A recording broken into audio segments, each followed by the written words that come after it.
آج کی بابرکت شب نور، شب برات کے نام سے معروف اور مشہور ہے۔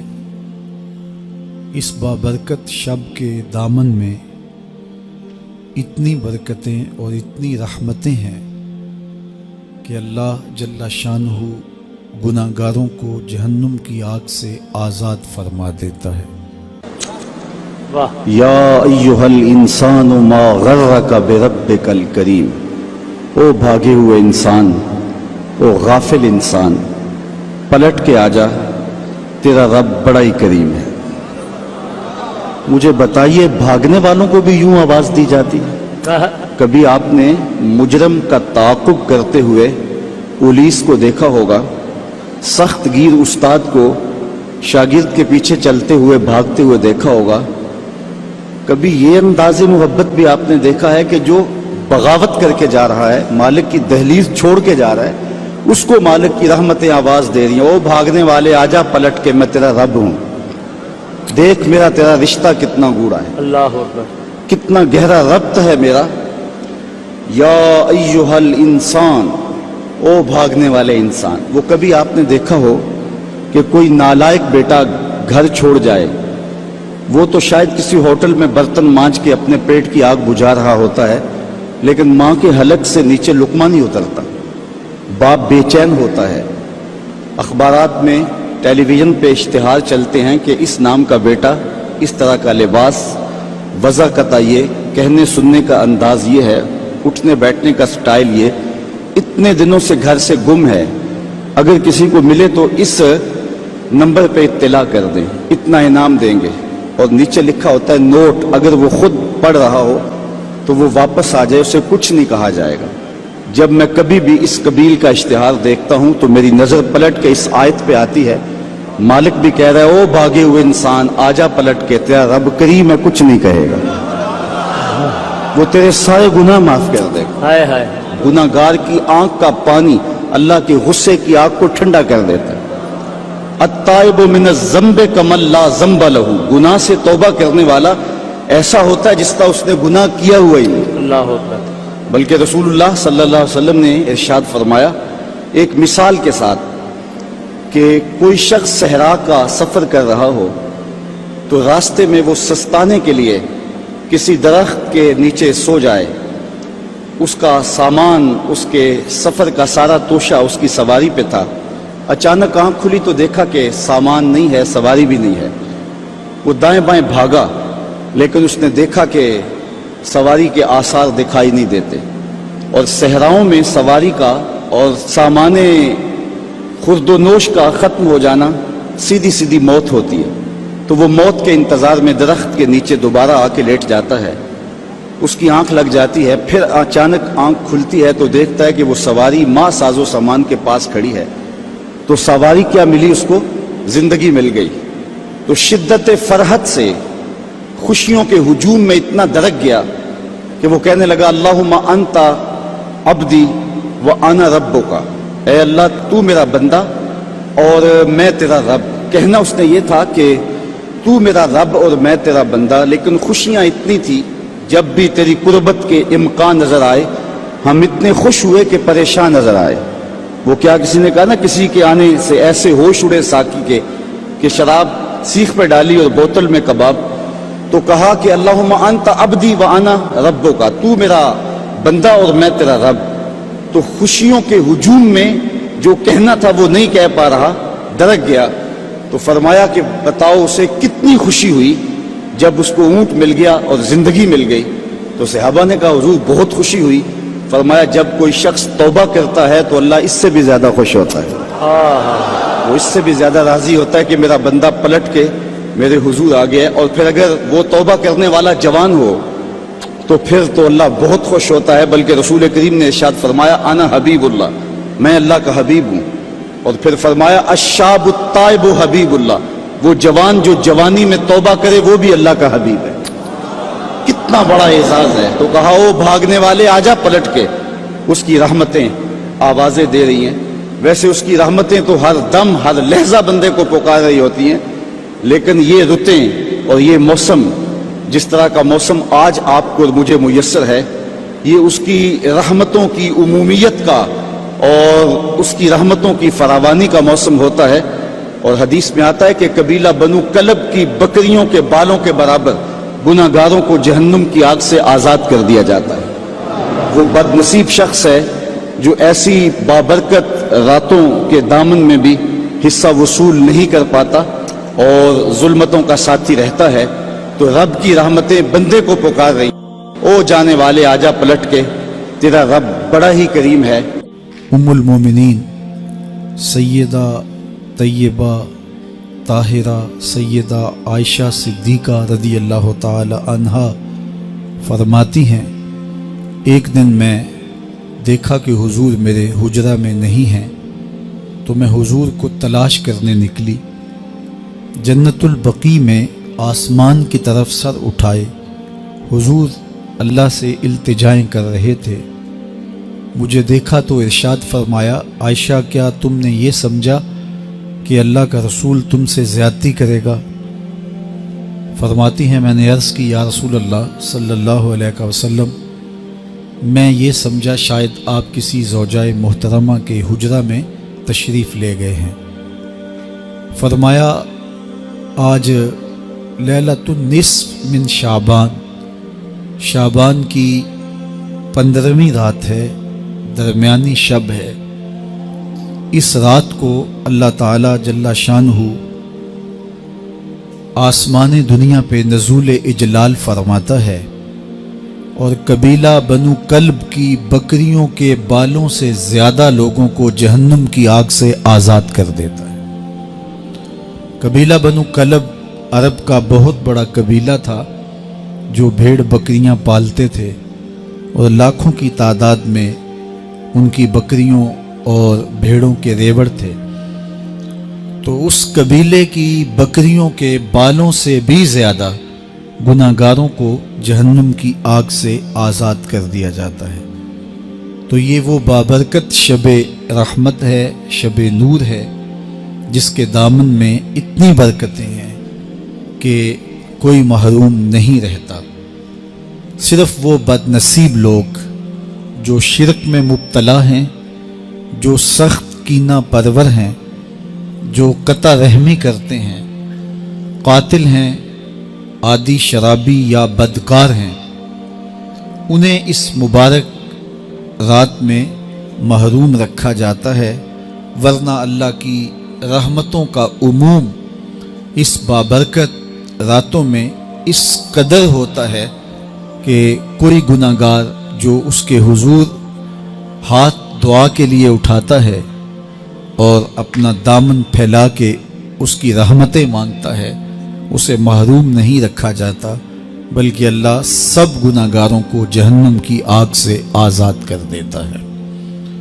ایک روایت میں آتا ہے کہ اللہ لیلۃ النصف من شعبان، شعبان کی 15ویں رات کو آسمان دنیا پہ اپنی رحمتوں سے جلوہ گر ہوتا ہے اور فرماتا ہے کوئی رزق مانگنے والا، میں اس کی جھولیاں بھر دوں، ہے کوئی مغفرت طلب کرنے والا، میں اس کے گناہ معاف کر دوں، ہے کوئی مجھ سے عافیت مانگنے والا، میں اس کو عافیتوں سے نواز دوں، ہے کوئی فلاں چیز مانگنے والا، ہے کوئی فلاں چیز مانگنے والا، اس کی رحمتیں آواز دیتی ہیں، اور یہ آواز غروب آفتاب سے لے کر کے طلوع فجر تک مسلسل بندوں کو دی جاتی ہے، اور بندے اس کے حضور اگر دستے طلب دراز کریں، اپنی جھولی پھیلائیں، تو اللہ تعالیٰ ان کو ان کے مانگنے سے بھی زیادہ عطا فرماتا ہے۔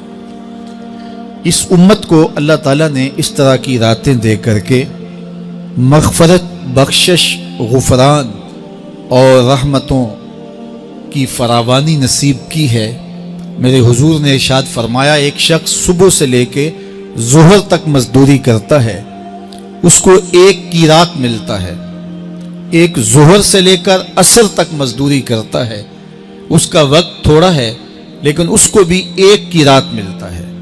اور تیسرا شخص عصر سے لے کر مغرب تک مزدوری کرتا ہے، اس کو 2 قیراط ملتے ہیں۔ جبکہ اس کا وقت دونوں سے کم ہے۔ فرمایا پہلی مثال یہود کی ہے، دوسری مثال نصارہ کی ہے، اور تیسری مثال میری امت کی ہے کہ اس کو تھوڑے عمل پر زیادہ ثواب دیا جاتا ہے۔ تو یہود اور نصارہ نے اس پہ برا منایا تو حضور علیہ السلام نے فرمایا کہ اللہ نے ان کے اجر میں تو کمی نہیں کی، لیکن مسلمانوں کو زیادہ اجر دے دیا، تو یہ اس کی کرم نوازی ہے۔ تو یہ تھوڑے وقت کی عبادتیں اور چند راتوں کی بیداری اور مخصوص اوقات میں اللہ کے حضور عبادت و ریاضت ایک گناہگار کو کہاں سے کہاں تک پہنچا دیتی ہے، اس کے گناہوں کی معافی کا ذریعہ بھی بنتی ہے اور درجات کی بلندی کا سبب بھی۔ دیکھیے لیلۃ القدر ایک رات 1000 مہینے کی عبادتوں سے بہتر قرار پاتی ہے۔ اسی طرح دیگر مواقع ہیں کہ اللہ تعالیٰ اس امت کے لیے رکھے ہیں، رحمت رب بہانہ می طلب، اور یوں بھی پڑھا گیا رحمت رب بہانہ می طلب۔ اس کی رحمتیں قیمت نہیں مانگتی اور اس کی رحمتیں بہانہ تلاش کرتی ہیں، تو وہ اپنے بندوں کو بخشنے پہ آمادہ ہے اگر وہ اپنا دامن طلب پھیلائیں۔ قرآن مجید میں ایک مقام دیکھیے کتنا دل آویز ہے۔ فرمایا ما یفعل اللہ بعذابکم، اللہ تمہیں عذاب دے کے کیا کرے گا؟ اس کی یہ چاہت نہیں ہے کہ تمہیں عذاب میں مبتلا کرے، اس کی چاہت یہ ہے کہ تم اس کی چوکھٹ پہ آؤ، جھولی پھیلاؤ، اس سے خیرات اور رحمت مانگو، اور وہ تمہارے ماضی کے سارے گناہ معاف کر کے، ساری غلطیاں معاف کر کے تمہیں اپنی رحمتوں سے مالا مال فرما دے۔ تو وہ بندوں کو بخشنے پہ، بندوں کی مغفرت کرنے پہ آمادہ ہے اور اس کی رحمتیں بہانے تلاش کرتی ہیں۔ اللہ اکبر۔ اور دوسری جانب اس کے بندے، اس کے مملوک، اس کی مخلوق، اور مخلوق کی گناہگار اور نیکوکار اس کی رحمتوں کے طالب ہوتے ہیں، بلکہ وہ گناہ کرنے کے بعد جب معافی مانگتے ہیں تو اللہ کو یہ معافی بہت پسند ہے۔ معافی مانگنا، اس کے حضور اپنے دامن کو پھیلانا، وہ اس کو بہت زیادہ محبوب ہے۔ انسان کی فطرت کے اندر گناہ رکھا گیا ہے۔ آگ، ہوا، مٹی، پانی، یہ ان 4 چیزوں کا مرکب ہے۔ اس کے جو عناصر ہیں اس میں کبھی اعتدال قائم نہیں رہتا اور اس سے گناہ سرزد ہو جاتے ہیں۔ گناہ کرنے کے بعد بندے کا اس گناہ پہ اصرار کرنا، اڑ جانا، ضد کرنا، توبہ نہ کرنا، اللہ کو یہ پسند نہیں۔ لیکن اگر اس سے گناہ سرزد ہو جائے تو پھر وہ توبہ کر لے تو اللہ کو یہ بہت زیادہ پسند ہے۔ جو اس سے ہو سکے نیکی وہ اللہ کے حضور پیش کرے، لیکن اس کے اندر جو شر رکھی گئی ہے، اس کے اندر جو قوتیں گناہ کی رکھی گئی ہیں، اس سے اگر اس سے گناہ سرزد ہو جائے تو پھر وہ اللہ سے توبہ کرے، اللہ کی طرف رجوع کرے، تو اللہ اس کی توبہ کو نہ صرف قبول کرتا ہے بلکہ اس کے گناہوں کو معاف کرتا ہے اور گناہوں کو بدل کے نیکیوں میں تبدیل کر دیتا ہے۔ جب گناہ نیکیوں میں تبدیل ہو گئے تو جتنا بڑا گناہ گار تھا اتنا بڑا نیکوکار ہو گیا۔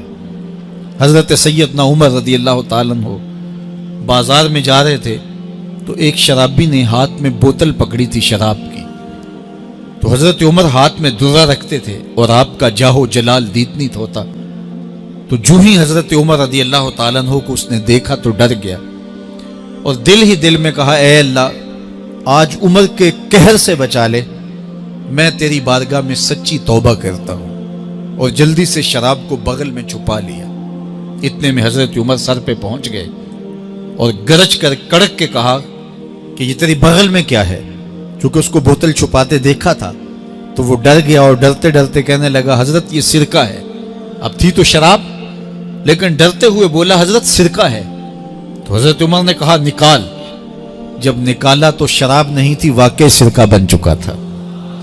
تو جب اللہ کے حضور کوئی توبہ کرتا ہے اللہ اس کے گناہوں کو بدل کے نیکیوں میں تبدیل کر دیتا ہے۔ حدیث پاک میں آتا ہے کہ قیامت کے دن اللہ ایک شخص کو کہے گا کہ اپنا نامہ اعمال پڑھ، تو وہ نامہ اعمال پڑھنے لگ جائے گا. تو نامہ اعمال کے اندر چھوٹے گناہ بھی ہوں گے، بڑے گناہ بھی ہوں گے. تو اللہ سے حیا کرتے ہوئے، شرم کرتے ہوئے وہ بڑے بڑے گناہوں کو چھوڑتا جائے گا اور چھوٹے چھوٹے گناہوں کو پڑھتا رہے گا. جب وہ سارے گناہ پڑھ چکے گا اور کتاب ختم ہوگی تو اللہ تعالیٰ اسے فرمائے گا، میرے بندے تو نے یہ جتنے گناہ پڑھے ہیں میں نے سب کو بدل کے نیکیوں میں تبدیل کر دیا. تو بندہ کہے گا، اللہ ابھی تو میرے بڑے بڑے گناہ رہتے ہیں جو میں نے پڑھے ہی نہیں. فَضَحِكَ النَّبِيُّ حَتَّى بَدَتْ أَنْيَابُهُ. حضور جب یہ بیان فرما رہے تھے تو حضور اتنا مسکرائے کہ صحابہ نے حضور کی داڑھیں دیکھ لی. تو پہلے وہ بڑے بڑے گناہ چھوڑے جا رہا تھا، لیکن جب اللہ فرمائے گا کہ میں تیرے گناہوں کو بدل کے نیکیوں میں تبدیل کر دیا تو وہ کہے گا ابھی تو بڑے بڑے گناہ رہتے جو میں نے ابھی پڑھے ہی نہیں. تو جب کوئی بندہ اس کے حضور توبہ کرتا ہے، اللہ یہ نہیں دیکھتا اس نے گناہ کتنے کیے ہیں، یہ دیکھتا بندہ آیا میری چوکھٹ پہ ہے تو اللہ اس کے پچھلے سارے گناہ معاف فرما دیتا ہے.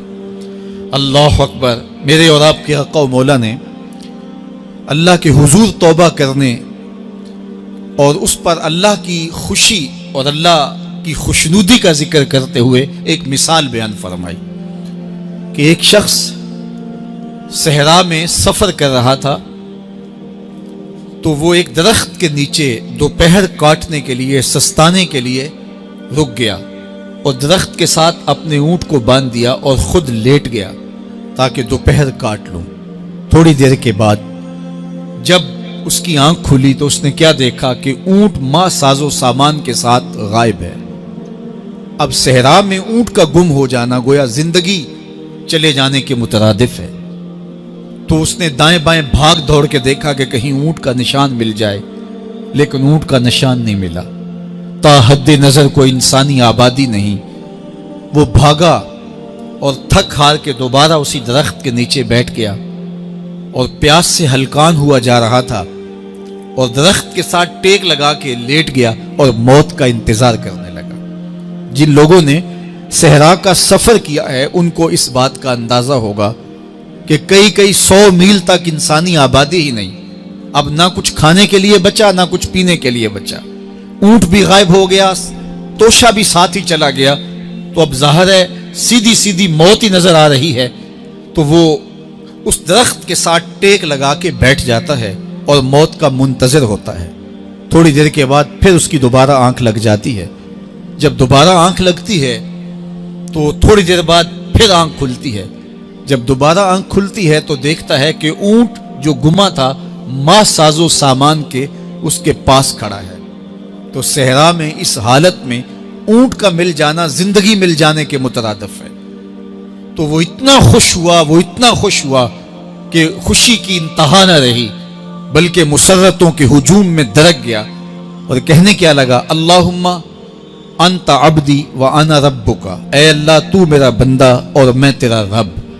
کہنا تو یہ تھا کہ تو میرا رب اور میں تیرا بندہ، لیکن مسرتوں کا ہجوم ہی اتنا تھا، خوشیوں کا ہجوم ہی اتنا تھا کہ زبان پہ قابو نہ رہا.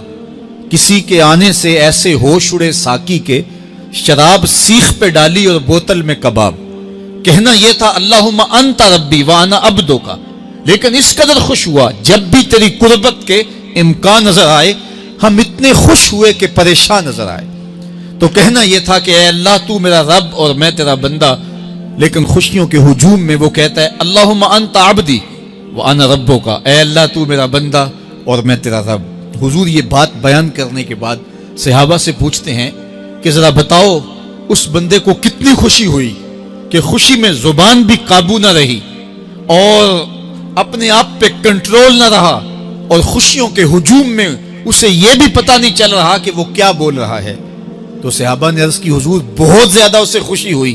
تو میرے حضور نے یہ بات کرنے کے بعد ارشاد فرمایا، جس طرح اس کو گما ہوا اونٹ ملا اور اس کی خوشی کی انتہا نہ رہی، تو فرمایا جب کوئی شخص توبہ کرتا ہے اور اللہ کے حضور پلٹ کے آتا ہے، گناہوں سے معافی مانگ کے اس کی دہلیز پہ آتا ہے، میرے حضور نے فرمایا اللہ اس سے بھی زیادہ خوش ہوتا ہے کہ میرا بندہ میری چوکھٹ پہ آ گیا. تو وہ یہ چاہتا نہیں کہ اپنے بندوں کو عذاب دوں، وہ خود آگ میں چھلانگے لگائے تو اس کی مرضی، اگر گناہ سرزد بھی ہو گیا ہے تو کوئی بات نہیں، معافی مانگ لی جائے ہے تو رب کی رحمتیں بندے کو پکار رہی، او جانے والے آجا پلٹ کے، تیرا رب بڑا ہی کریم ہے۔ اچھا یہی کافی تھا، لیکن آگے فرمایا اللہ زی خالقہ کا، اس نے تجھے پیدا کیا ہے، تیرا رشتہ کہ تیرا رب لگتا ہے، تیرا رشتہ کہ وہ کریم ہے، لیکن تیسری بات یہ فرمائی کہ وہ تیرا خالق ہے۔ کتنا گوڑا ربط ہے، کتنا گوڑا رشتہ ہے کہ وہ تیرا خالق ہے۔ ماں بیٹے کے ساتھ جو پیار کرتی ہے دنیا کے کسی ترازو پہ تولا نہیں جا سکتا۔ ساری دنیا کی محبتیں ایک طرف اور ماں کا پیار ایک طرف۔ ایک شاعر نے ماں کے پیار کو اپنے لہجے میں بڑے خوبصورت پیرائے میں بیان کیا کہ مدت ہوئی میری ماں نہیں سوئی تابش، میں نے ایک بار کہا تھا مجھے ڈر لگتا ہے، ایک دن میرے منہ سے نکلا تھا امی مجھے رات کو ڈر لگتا ہے، میں بوڑھا بھی ہو گیا ہوں، میری ماں اسی وسواس میں رہتی ہے کہ میرے بیٹے کو کہیں ڈر نہ لگ رہا۔ تو بیٹے کے لیے یہ امٹتی ہوئی محبتیں، یہ پیار کے جذبات، بلکہ میں کہتا ہوں کہ آج بازار جائیں تو کوئی شے خالص نہیں ملتی، ماں کا پیار آج بھی کھڑا ہے، ماں کا پیار آج بھی سچا ہے۔ سمندر کی پاتال تک تو شاید کوئی پہنچ گیا ہو، لیکن ماں کے پیار کا کنارہ آج تک کسی کو نہیں ملا۔ ماں جب بولتی ہے تو اس کے لہجے میں جبریل بولتا ہے، ماں جب مسکراتی ہے تو لگتا ہے جنت کی کلیاں کھل اٹھی ہیں۔ اللہ نے اس کے لہجے میں وہ گداز، وہ نرمی، وہ محبت رکھی ہے۔ اولاد کا پیٹ پالنے کے لیے اس کو کسی کے گھر کے برتن بھی مانجنے پڑیں تو ماں اس سے بھی گریز نہیں کرتی۔ شہر میں آ کر پڑھنے والوں بھول گئے ہو کس کی ماں نے کتنا زیور بیچا ہے، مائیں کن کن مراحل سے گزرتی ہیں۔ اچھا میں پوچھتا ہوں ماں کو بیٹے سے اتنا پیار کیوں ہے؟ تو اس کا ایک ہی جواب ہے کہ اس نے بیٹے کو جنم دیا ہے۔ میں اس پہ اپنی گفتگو کو ختم بھی کر دوں تو آپ ناراض نہیں ہوں گے، یہ اتنی خوبصورت بات ہے کہ ماں کو اتنا پیار اس لیے کہ ماں نے بیٹے کو جنم دیا ہے، تو جس نے جنم دیا ہے اس کو اتنا پیار ہے، تو جس نے خلق کیا ہے اس کو کتنا پیار ہوگا؟ سبحان اللہ سبحان اللہ۔ کہا اللہ زی خالقہ کا، اس نے پیدا کیا ہے تجھے، دیکھ کتنا گوڑا رشتہ ہے۔ تو ماں کی گود چھوڑ کے بچہ بھاگ جائے تو ماں کہتے ہیں پتر اتنی ٹھنڈی چھاؤں تجھے کہیں نہیں ملے گی، آ جا واپس پلٹ کے۔ تو جب خالق کی دہلیز چھوڑ کے بندہ بھاگا تو اس کی رحمتیں پکارتی ہیں، یا ایھا الانسان ما غرک بربک الکریم، او بھاگنے والے آ جا پلٹ کے، تیرا رب بڑا ہی کریم ہے، وہ تیرے سارے گناہ معاف کر دے گا۔ ہم تو مائل بکرم ہیں کوئی سائل ہی نہیں، راہ دکھلائیں کسے رہ روے منزل ہی نہیں۔ کار ما آخر شدو آخر زما کار نشد، مشت خاک ما غبارے کوچائے یار نشد۔ جی چاندہ اس رات نو میں محشر دی فجر تک روک لواں، جے وس چلے میرا تے سونے نو حشر تک روک لواں۔ نہ نظر کرم دی چاہت مکے، نہ یہ بات مکے، نہ یہ رات مکے، مگر دل کے ارمان پورے ہوئے تھے ابھی، یہ غضب ہو گیا کہ سحر ہو گئے۔